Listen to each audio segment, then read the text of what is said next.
Hello दोस्तों, welcome, सुस्वागतम और इस्तकबाल है आप सबों का आपके अपने यूट्यूब चैनल मगध रोलिंग में।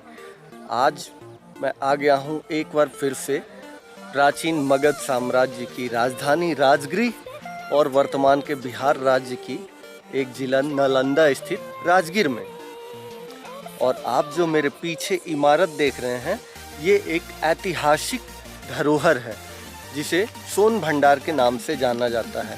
जैसा कि मैंने पहले ही आप सबों से बताया था कि राजवंश की स्थापना राजगृह में हुई थी, मगध में हुई थी, जिसकी राजधानी राजगृह थी। तो जब इतना महत्व रखती है राजगीर, तो इसके कई किस्से हैं, कई कहानियां हैं, कई पन्ने खुलने बाकी हैं अभी। तो आप चैनल पे बने रहिएगा, आपको एक एक तथ्यों से रूबरू करवाने वाला हूँ मैं राजगीर के हर ऐतिहासिक स्थलों से, और जिसका इतिहास में पर्यटन के हिसाब से, पर्यावरण के हिसाब से क्या महत्व है, इन सारी चीज़ों को आप सबों के सामने प्रस्तुत करने वाला हूँ। तो आइए आज एक्सप्लोर करते हैं राजगीर के इस बहुचर्चित सोन भंडार की। ऐसा कई लोगों का मानना है कि ये बिंबिसार का स्वर्ण जमा करने का एक स्थान था, और ऐसा कई लोगों का मानना है कि बिंबिसार के ज़माने में शंख लिपि चलती थी, और वो शंख लिपि स्क्रिप्ट आज भी यहाँ पे चित्रित है। अगर कोई उसे पढ़ ले तो दरवाज़ा खुल जाएगा और भारत के पास बेशुमार सोना, हीरे जवाहरात हो सकते हैं। ऐसा मिथ है या मानना है, कंफर्म कुछ भी नहीं है। तो आइए आज चलते हैं और एक्सप्लोर करते हैं सोन भंडार को।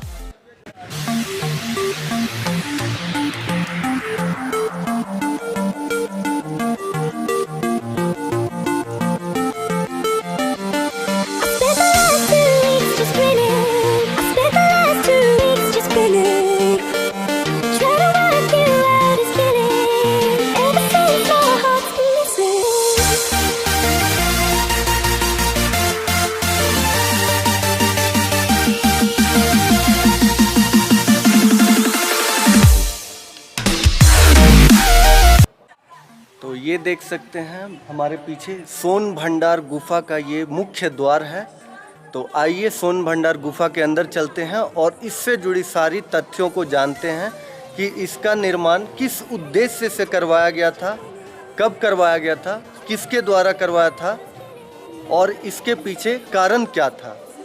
तो इस वीडियो में हमारे साथ हैं हमारे चचा राम जी उपाध्याय जी। ये हमारे सारी बातें बताएंगे हमें इससे जुड़ी हुई। नमस्कार चचा। तो चचा क्या है विशेषता इसकी? हाँ, चला जाए भीतर। हाँ चलिए, आइए अंदर चल के बात करते हैं।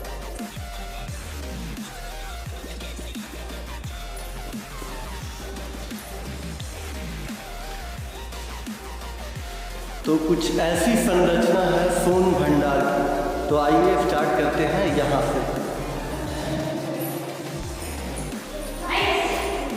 हाँ चचा, बताएंगे सोन भंडार के बारे में। जी सर, यहाँ पर हम लोग गौर से देखें कि आज 90% डिजिटल रूप जा रहे हैं। इसे दरवाज़ा मानते हैं सर, लेकिन ये दरवाज़ा है नहीं। मैं प्रूफ कर देता हूँ। अच्छा, ये दरवाज़ा नहीं है? नहीं, ये दरवाज़ा है। अच्छा, ऐसा मिथ है कई वर्षों से कि ये दरवाज़ा है और इसके पीछे असीमित अनगिनत सोने और जवाहरात भरे पड़े हैं। हाँ जी सर, गौर से देखा जाए, अगर दरवाज़ा होगा तो ये जो लाइन है नीचे तक रहना चाहिए, नहीं है? हाँ, नीचे तक नहीं है जी। दूसरा प्रमाण यहाँ पर मिल रहा है सर कि अगर दरवाज़ा होता तो जो लकीर है सीधा इसमें ज्वाइन करना चाहिए, नहीं। अब यहाँ पर देखिए स्पष्टता प्रमाणिकता मिल रही है कि दोनों एक ही पत्थर है, अर्थात छीनी का दाग है जी। बोर्ड पर आर्कियोलॉजिकल सर्वे ऑफ इंडिया वालों ने इस जगह का टाइटल लिखा है सोन भंडार जी। SONE। सोन का मतलब धर्म में लोग सोना समझ रहे हैं जी। सोना का तो शुद्ध हिंदी होता है स्वर्ण, इसे अंग्रेजी में गोल्ड कहा जाता है। सोन का मतलब सुरंग, टनल, अर्थात पहाड़ के भीतर 3 माइल की लंबी सुरंग गुफा, उधर आपका हॉट स्प्रिंग। अच्छा, इस पहाड़ के अंदर क्या सुरंग है? जी सर। और सुरंग की अगर लंबाई की बात करी जाए तो कितनी लंबी होगी? जी, गर्भकुंड के बगल से 565 सीढ़ी ऊपर जब पहाड़ चढ़ेगा जी, तो पहाड़ के ऊपर में सप्तपर्णी गुफा, पिछली गुफा खुला हुआ है। जी, सप्तकर्णी गुफा इसी के ऊपर है, जिससे ही पानी होकर जाती है हमारे ब्रह्मकुंड में, है ना चाचा? जी, तो उन गुफाओं का डिस्टेंस मानता लोकल वालों ने 3 माइल अंडरग्राउंड यहाँ तक बताया है। जैसा कि आर्कियोलॉजिकल सर्वे ऑफ इंडिया के द्वारा यहाँ पर गहन अध्ययन करने के बाद ये पता चला कि इसके अंदर जो गुफा है उसकी कुल लंबाई 3.4 या 5 किलोमीटर के अप्रॉक्स है। लेकिन बुजुर्गों ने ऐसा कहानी बना दिया है जी कि 2600 मगध का राजा बिंबिसार थे जी, तो राजा बिंबिसार का भंडार खजाना छिपा हुआ है। जी, ऐसा मिथ है कि राजा जो बिंबिसार थे यानी हर्यक वंश के राजा बिंबिसार, तो उनके द्वारा यहाँ स्वर्ण हीरे जवाहरात एकत्रित किया जाता था उनके भंडारण के रूप में। लेकिन जी, आर्कियोलॉजिकल सर्वे ऑफ इंडिया वालों ने जब इसकी खुदाई 1905 में करवाया, लॉर्ड कैनिंगहैम और मार्शल साहब द्वारा हुआ, तो स्वर्ण भंडार का कोई प्रमाण मिला नहीं। तो आर्कियोलॉजिकल वालों ने प्रॉपर्टी कोड पर स्वर्ण भंडार लिख दिया है। स्वर्ण का मतलब सुरंग और भंडार का मतलब सुरंगों का भंडार। जैसा कि आर्कियोलॉजिकल सर्वे ऑफ इंडिया के द्वारा यहाँ पे खुदाई किया गया था सन 1905 में लॉर्ड कनिंघम के द्वारा, तो उस समय ये निष्कर्ष निकला कि यहाँ पे कोई सोना का खजाना है नहीं, इसलिए आगे बोर्ड में अगर आप देखेंगे तो वहाँ स्वर्ण भंडार नहीं कह के सोन भंडार है। सोन का मतलब होता है गुफा और भंडार मतलब एक नहीं अनेक गुफा, यानी कि सोन भंडार। लेकिन बुजुर्गों ने ऐसा कहानी बना दिया है कि 2600 पूर्व मगध का राजा बिंबिसार थे, तो बिंबिसार का भंडार खजाना छिपा हुआ है। ये गुफा तो मात्र 1700 प्राचीन है और बिंबिसार का जन्म 2600 पूर्व हुआ है। ये गुफा कितना पुराना है? 1700, लगभग 1700 साल पुराना है ये गुफा। और बिंबिसार का जन्म जो है 2600 पूर्व हुआ है। तो जो व्यक्ति 900 वर्ष पहले एक्सपायर कर चुके हैं, तो फिर उनका खजाना कहाँ से है? जी सही बात है, जैसा कि चाचा बता रहे हैं कि बिंबिसार इसकी संरचना के 900 वर्ष पहले ही 900 वर्ष ना 900 वर्ष पहले ही उनकी मृत्यु हो चुकी थी। तो भला 900 वर्ष बाद बिंबिसार कैसे इसकी संरचना करवा पाते? जी, लेकिन बुजुर्गों ने ऐसा कहानी बना दिया है कि जब अंग्रेज का राज आया तो सामने वाली खिड़की से तोप लगाकर तो पहुंचा है। जी, और ये देख सकते हैं जैसा कि ये यहाँ पे एक खिड़की है, तो यहाँ से अंग्रेजों ने यहाँ पे टारगेट करके सामने इस गुफा के अंदर तोप से गोला लॉन्च किया था ताकि ये फट जाए और सोना का भंडार उनके सामने खुल जाए, मगर ऐसा कुछ था ही नहीं। जी, अंग्रेज सरकार को इतना तेजरार व्यक्ति थे कि जब उनका आगमन भारत पर हुआ तो रेलवे लाइन बिछाया। जी, पहले रेलवे लाइन था नहीं। जी, पहले रेलवे लाइन नहीं था। जी, मुंबई जाने के लिए 7 पहाड़ काट कर रेलवे लाइन बनाया। जी, क्या ऐसा कोडरमा के लिए 3 पहाड़ काट कर रेलवे लाइन बनाया? तो क्या फिर अंग्रेज सरकार से काटना दुर्लभ था? भारत का प्रथम वैज्ञानिक जगदीश चंद्र बसु जी, हॉट स्प्रिंग को टेस्ट किए, ऑब्जर्वेशन प्लस एक्सपेरिमेंट किए, तो जगदीश चंद्र बसु ने हॉट स्प्रिंग को टेस्ट कर ऐसा रिपोर्ट प्रकाशित किए, इस पहाड़ के भीतर विस्फोटक पदार्थ है, गंधक लोहा फास्फोरस। अगर इसे छोटा सा डायनामाइट से छोड़ा जाए तो ब्लास्ट कर जाएगा, ज्वालामुखी फूटेगा, गर्म जल वगैरह बंद है। आइए अभी आपको वो लिपि दिखाते हैं जिसके बारे में ऐसा अफवाह फैलाया गया है कि अगर कोई भी इंसान इस लिपि को पढ़ ले तो ये सोने का जो भंडार है ये खुल जाएगा, यानी कि ये दरवाज़ा खुल जाएगा। और ये लिपि है शंख लिपि, है ना चाचा? जी, इसी लिपि के बारे में ऐसा बुजुर्गों ने हवा फैला दिया है कि लिपि जो विद्वान पढ़ेंगे तो वो दरवाजा आप पे आप खुल जाएगी। हम लोग शिक्षित व्यक्ति हैं, जब गौर से देख लिए कि दरवाज़ा है ही नहीं है तो फिर खुलने का सवाल कहाँ होता है। ये शंख लिपि है, शंख लिपि का पढ़ाई पूरे विश्व में हुआ है। अब इन 2 गुफाओं का क्लियर एविडेंस भारत सरकार को बाहर वाली लिपि से मिली है। बाहर वाली लिपि से प्रमाणित गुफा और से बताया गया। आज काफ़ी तेज़ आ रही थी, इसलिए मैं और चचा दोनों बाहर आ गए। हाँ चाचा बताइए। हाँ, तो सबसे बड़ा ऑथेंटिक पावर जो आर्कियोलॉजिकल सर्वे ऑफ इंडिया वालों को मिला है जी जी। वो इसी लिपि से मिला है। ये शंख लिपि है ना? जी नहीं, तो ये आपका गुप्त ब्राह्मी है।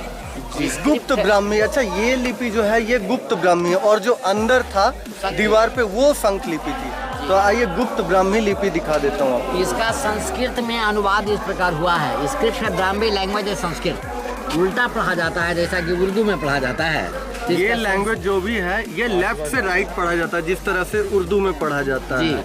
ये जो लिपि लिखा हुआ चाचा सील पे, इसका क्या अर्थ है? तो बता रहा हूँ सर जी। निर्वाणा लाभाय तपस्वी योग्य सुगु है अरहंत प्रतिमा प्रतिष्ठते आचार्य रत्नम मुनि वैर देवा 3rd AD।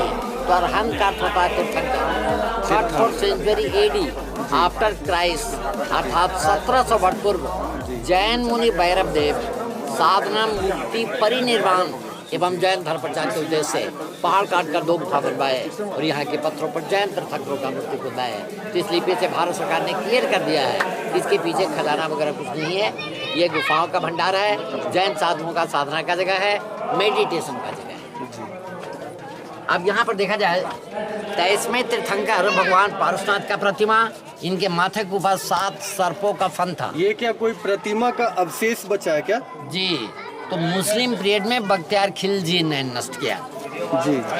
गुफा के बाहरी भाग पर बारंडा थी। जी। राइट एंड लेफ्ट दोनों साइड में जो गड्ढे दिख रहे हैं, इन गड्ढों में पत्थर के खंभे थे। दीज आर डायफ्लेट का बारंडा।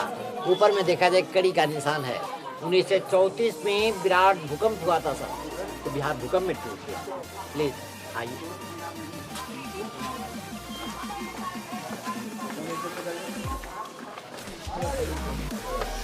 अब यहाँ पर देखा जाए ये क्या अशोक चक्र? देखने में तो अशोक चक्र ऐसा मालूम पड़ रहा है जी, लेकिन जब हम लोग गहराई में जाते हैं ये जैन धर्म चक्र साबित हुआ है। अशोक चक्र में 24 लकीर पाया जाता है, क्योंकि भगवान बुद्ध के बनाए हुए नियम 227 थे। इन पर सम्राट अशोक ने संशोधन किए कि सारे नियम ठीक नहीं है, वो 24 को अपनाए, तो अशोक चक्र में 24 लकीरें बनी। लेकिन गुप्ता पीरियड में जैन धर्म में 2 भाग हुआ था, दिगंबर और श्वेतांबर। दिगंबर और कुछ 22 सिद्धांत को मानते हैं और कुछ 32 को मानते हैं, अतः इसमें 32 लकीरें हैं, जैन धर्म चक्र है। अब यहाँ पर अनुमान से हम लोग एक नारी का फिगर मानता हूँ। ऐसा लग रहा है कि हाथ में पूजे की सामग्री थाल वगैरह लेकर ये किसी मंदिर में जा रही हैं।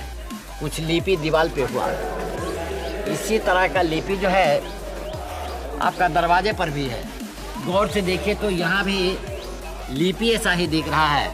इन लिपियों के बारे में आर्कियोलॉजिकल सर्वे करने वालों का कहना है कि शंख लिपि है, जिसका पढ़ाई पूरे विश्व में हुआ नहीं, क्योंकि प्राचीन जमाने शंख लिपि तो ऐसा कहा जाता है कि सिर्फ बिंबिसार के जमाने में, यानी कि हर्यक वंश की जब यहाँ पे शासन चला करती थी तब चला करता था शंख लिपि, है ना जी।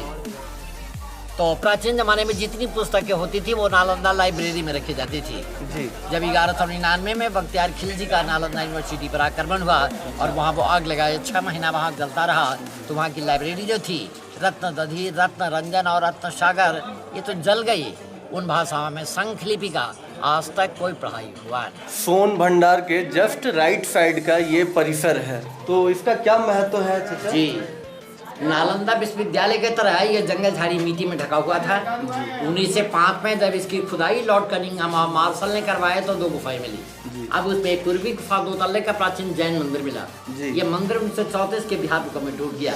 तो गुप्ता पीरियड में जैन धर्म में 2 भाग हुआ था, दिगंबर और श्वेतांबर। तो यहाँ के पत्थरों पर 2 संप्रदायों की मूर्तियाँ मिली है।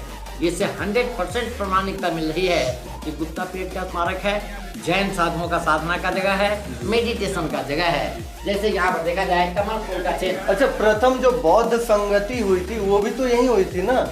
प्रथम बौद्ध संगति सप्तपर्णी गुफा के भीतर हुई, गृधकुट पर्वत पे नहीं तो वैवाहरगिरी पहाड़ी। अच्छा, वैभवगिरी पर्वत में। जी। हाँ, जी जी, सप्तकर्णी गुफा तो जी। जी।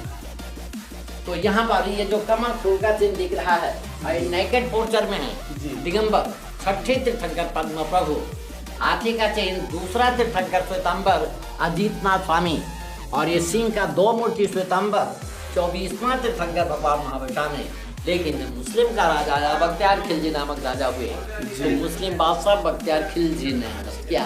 तो अब यहाँ पर जो रेड स्टोन दिख रहा है सर, ये तो प्राचीन है, इसके ऊपर ईंट और चूना सुर्खी वगैरह जो मिल रहा है, ये भूकंप के बाद भारत का प्रोटेक्शन सुरक्षा है।